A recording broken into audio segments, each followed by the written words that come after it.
Okay, we're back on this baler cylinder. I wanted to show you about this piece of chrome rod. Okay, this is a 5-inch chrome rod by 19.5 inches. That cost me $600 just for that piece of chrome. But I'm going to show you why this is about a $15,000 cylinder. But I want to talk about why you need to learn how to run these lathes. And if possible, you want to see if you can find a college or something, have have your kids take a machine shop class. I did that early on, and I learned how to run these manual lathes.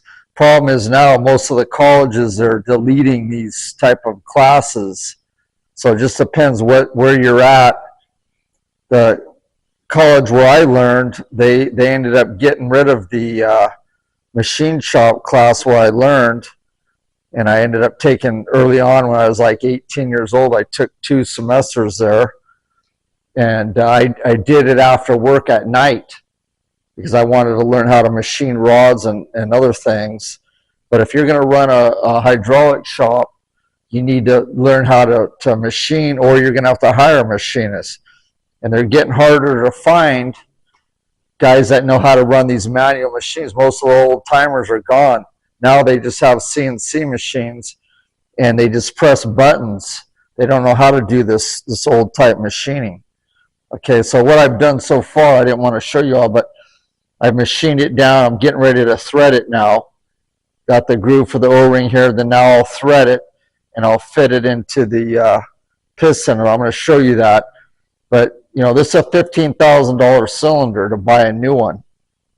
So this costs $600 for the chrome stock, and then my labor to do it. But it's still cheaper than getting a new cylinder. But I'm going to take you over here and show you the old rod, why I had to do it. Okay, here it is here.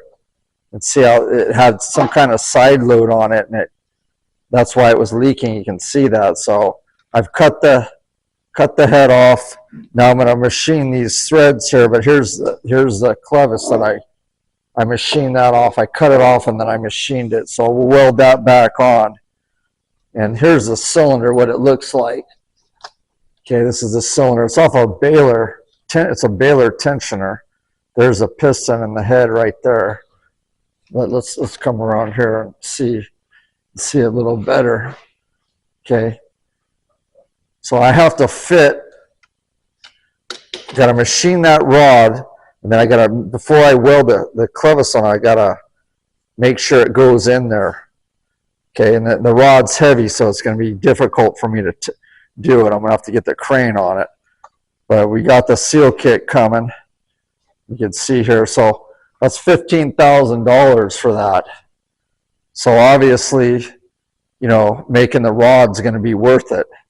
But the other thing, like I was telling you, is you want to learn how to, if you want to do this kind of business, you want to be able to, you know, run a machine shop tools, lathes and mills. You know, there's another one there and another one there. We got several of them. So we got a little CNC here, and then there's another lathe back there. But you need these tools and support. Okay, so you got this one and several back there and another one over there, 3 mills. But I just wanted to show you that, and then I'm going to machine these threads up, and then I'll show you the end result. Stand by.